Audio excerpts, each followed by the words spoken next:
learned how to start the fire using a fire starter, using this made by Big Zeus. What did you learn today? How to start fire using this made by Big Zeus.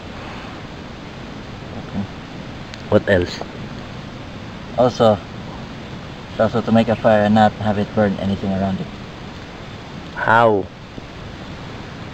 First, by circling your starting point for the fire with rocks, and second is digging a small hole for main fire, then finding fuel for it like woods, twigs and leaves. Dry leaves.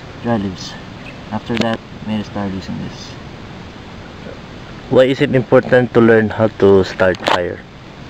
So you get lost in the forest, your first priority will be your first survival. And that is? Making a fire. For you out there, learn the essential things. We're trained in swimming, we're trained in first aid, and we're learning how to survive. Ligtas ang may alam.